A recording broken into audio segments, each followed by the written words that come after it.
ಮೊನ್ನೆ ಪ್ರಧಾನಿ ಮೋದಿ ಅವರು ಆದಂಪುರ ಏರ್ಬೇಸ್ಗೆ ಭೇಟಿ ಕೊಟ್ಟಿದ್ರು. ಯಾಕೆ ಅಂದರೆ ಪಾಕಿಸ್ತಾನ ಹೇಳ್ಕೊಂಡಿತ್ತು ಆದಂಪುರ ಏರ್ಬೇಸನ್ನು ನಾವು ಧ್ವಂಸ ಮಾಡಿದ್ದೀವಿ ಅಂತ. ಅದು ಸುಳ್ಳು ಅಂತ ತೋರಿಸೋದಕ್ಕೆ ನಿನ್ನೆ ರಕ್ಷಣಾ ಸಚಿವ ರಾಜನಾಥ್ ಸಿಂಗ್ ಶ್ರೀನಗರಕ್ಕೆ ಭೇಟಿ ಕೊಟ್ಟಿದ್ರು. ಇವತ್ತು ಭಾರತ ಪಾಕ್ ಗಡಿಗೆ ರಕ್ಷಣಾ ಮಂತ್ರಿ ಭೇಟಿಯನ್ನು ಕೊಡ್ತಾ ಇದ್ದಾರೆ. ಇವತ್ತು ಗುಜರಾತ್ನ ಭುಜ್ ಗಡಿಗೆ ರಾಜನಾಥ್ ಸಿಂಗ್ ಹೋಗ್ತಾ ಇದ್ದಾರೆ. ಭುಜ್ ಏರ್ಬೇಸ್ಗೆ ಭೇಟಿ ನೀಡಲಿದ್ದಾರೆ ರಕ್ಷಣಾ ಮಂತ್ರಿ. ಪಾಕ್ ಜೊತೆಗೆ 508 ಕಿಲೋಮೀಟರ್ ಗಡಿ ಹೊಂದಿದೆ ಗುಜರಾತ್. ನಿನ್ನೆ ಶ್ರೀನಗರಕ್ಕೆ ಭೇಟಿ ಕೊಟ್ಟಿದ್ದರು ರಾಜನಾಥ್ ಸಿಂಗ್. ಬದಾಮಿ ಭಾಗ ಕಂಟೋನ್ಮೆಂಟ್ನಲ್ಲಿ ಯೋಧರ ಜೊತೆ ಸಂವಾದ ಮಾಡಿದ್ರು. ಈಗ ಪಾಕಿಸ್ತಾನಕ್ಕೆ ಕಠಿಣ ಸಂದೇಶವನ್ನು ರವಾನೆ ಮಾಡಿದ್ದಾರೆ ರಾಜನಾಥ್ ಸಿಂಗ್. ನಿನ್ನೆ ಅವರೆಲ್ಲ ಅಲ್ಲಿ ಭಾಷಣವನ್ನು ಮಾಡಿದ್ರು, ಎಚ್ಚರಿಕೆ ಕೊಟ್ಟರು. ಆವಾಗಲೂ ಕೂಡ ಅದನ್ನೇ ಹೇಳಿದ್ರು, ನೀವು ಭಯೋತ್ಪಾದನೆಯನ್ನು ನಿಲ್ಲಿಸುವ ತನಕ ನಿಮ್ಮ ಜೊತೆ ಯಾವ ಸ್ನೇಹ ವಿಶ್ವಾಸದ ಮಾತುಕತೆಗಳನ್ನ ಕೂಡ ನಾವು ಆಡಲ್ಲ ಅಂತಂದ್ಬಿಟ್ಟು. ಇವತ್ತು ಯಾಕೆ ಇವರು ಗುಜರಾತ್ನ ಭುಜ್ ಗಡಿಗೆ ಹೋಗ್ತಾ ಇದ್ದಾರೆ ಅಂದರೆ ಎಗೈನ್ ಈ ವೆಸ್ಟರ್ನ್ ಮೀಡಿಯಾ ಇದೆಯಲ್ಲ, ಫೋಬಿಯಾ ಇದೆಯಲ್ಲ, ಅವ್ರು ಏನು ಮಾಡ್ತಾರೆ, ಪಾಕಿಸ್ತಾನ ಏನು ಹೇಳುತ್ತೆ ಅದನ್ನೇ ನಿಜ ಅಂತ ಇಡೀ ವರ್ಲ್ಡ್ಗೆ ಹೇಳುತ್ತೆ. ಇಂಡಿಯಾ ಆಪರೇಷನ್ ಸಿಂಧೂರದಲ್ಲಿ ಪಾಕಿಸ್ತಾನದಲ್ಲಿ ಏನೇನು ಹೊಡೆತ ಕೊಟ್ಟಿದೆ ಅಂತ ಹೇಳೋದೇ ಇಲ್ಲ. ಅವ್ರು ಹೇಳ್ಕೊಂಡಿದ್ದಾರೆ ವೆಸ್ಟರ್ನ್ ಮೀಡಿಯಾದವರು. ಅವ್ರು ಏನು ಹೇಳ್ತಾರೆ, ಅವ್ರ ಪ್ರೊಪಗಂಡಾ ಪ್ರಕಾರ ಗುಜರಾತ್ನ ಭುಜ್ ಏರ್ ಬೇಸ್ನ ಪಾಕಿಸ್ತಾನ ಹೊಡೆದುರುಳಿಸಿದೆ ಅಂತ. ಈಗ ಇವತ್ತು ಯಾಕೆ ಹೋಗ್ತಾ ಇದ್ದಾರೆ ಅಲ್ಲಿಗೆ? ಏನೂ ಆಗಿಲ್ಲ, ನೋಡಿ ನಾನು ಬಂದಿದ್ದೀನಿ, ತುಂಬ ಚೆನ್ನಾಗಿದೆ ಅಂತ ತೋರಿಸೋದಕ್ಕೋಸ್ಕರ ಮೋದಿ ಅವರು ಆದಂಪುರಕ್ಕೆ ಹೋದರು. ನಿನ್ನೆ ಬಾದಾಮಿ ಕೋರ್ಟ್ಗೆ ರಾಜನಾಥ್ ಸಿಂಗ್ ಅವರು ಹೋಗಿದ್ದರು. ಇವತ್ತು ಭುಜ್ ಗಡಿಗೆ ಹೋಗ್ತಾ ಇದ್ದಾರೆ ಗುಜರಾತ್ಗೆ.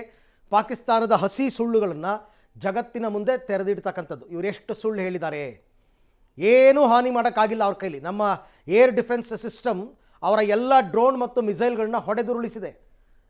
ಸೊ ಹಾಗಾಗಿ ಈಗ ರಾಜನಾಥ್ ಸಿಂಗ್ ಅವರು ಇವತ್ತು ಭುಜ್ ಗಡಿಗೆ ಭೇಟಿ ಕೊಡ್ತಾ ಇದ್ದಾರೆ. ಈ ಬಗ್ಗೆ ಕೂಡ ಮತ್ತಷ್ಟು ಮಾಹಿತಿ ನನ್ನ ಕೊಲೀಗ್ ಶಬೀರ್ ಅವರಿಂದ ಪಡ್ಕೊಳ್ಳೋಣ. ಶಬೀರ್, ಒಂದು ಕಡೆ ಈ ಭುಜ್ ಏರ್ಬೇಸ್ಗೆ ಭೇಟಿ ಕೊಡೋದ್ರ ಮುಖಾಂತರ ಸೈನಿಕರಿಗೆ ಮನೋಸ್ಥೈರ್ಯವನ್ನು ತುಂಬುವಂಥದ್ದು, ಅವರಿಗೆ ಅಭಿನಂದನೆಯನ್ನು ಸಲ್ಲಿಸುವಂಥದ್ದು, ಜೊತೆಗೆ ಪಾಕಿಸ್ತಾನ ಹೇಳ್ಕೊಂಡಂತಹ ಸುಳ್ಳು, ಭುಜ್ ಏರ್ಬೇಸನ್ನು ಹೊಡೆದುರುಳಿಸಿದ್ದೀವಿ ಅಂತಂದ್ಬಿಟ್ಟು, ಅದು ಸುಳ್ಳು ಅಂತಕ್ಕಂಥದ್ದನ್ನು ಜಗತ್ತಿಗೆ ತೋರಿಸುವ ಲೆಕ್ಕಾಚಾರದಲ್ಲಿ ಒಂದೊಂದೇ ಏರ್ಬೇಸ್ಗಳಿಗೆ ಭೇಟಿ ಕೊಡ್ತಾ ಇದ್ದಾರಾ ಅಂತ.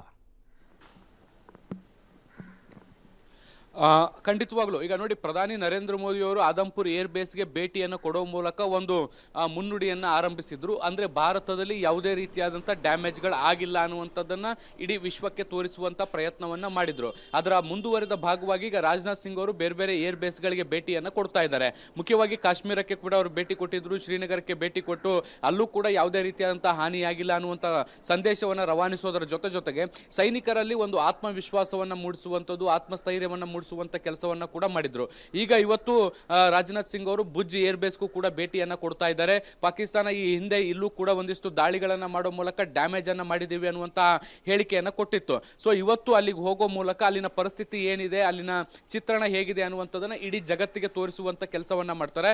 ಅಲ್ಲಿಗೆ ಆ ಮೂಲಕ ಪಾಕಿಸ್ತಾನ ಏನು ಸುಳ್ಳು ಹೇಳಿದೆ ಮತ್ತು ವೆಸ್ಟರ್ನ್ ಮೀಡಿಯಾಗಳು ಏನನ್ನ ಬರಿತಾ ಇದ್ದಾವೆ ಮತ್ತೆ ಯಾವ ರೀತಿಯಾಗಿ ಭಾರತದ ವಿರುದ್ಧ ಪ್ರಪೋಗಂಡ ನಡೀತಾ ಇದೆ ಅನ್ನುವಂಥದ್ದನ್ನ ಪರೋಕ್ಷವಾಗಿ ತಿರುಗೇಟು ಕೊಡೋ ಮೂಲಕ ಇದನ್ನ ಏನು ಇಡೀ ವಿಶ್ವಕ್ಕೆ ತೋರಿಸುವಂತ ಪ್ರಯತ್ನಗಳನ್ನ ಈಗ ಭಾರತ ಮಾಡ್ತಾ ಇರುವಂತದ್ದು.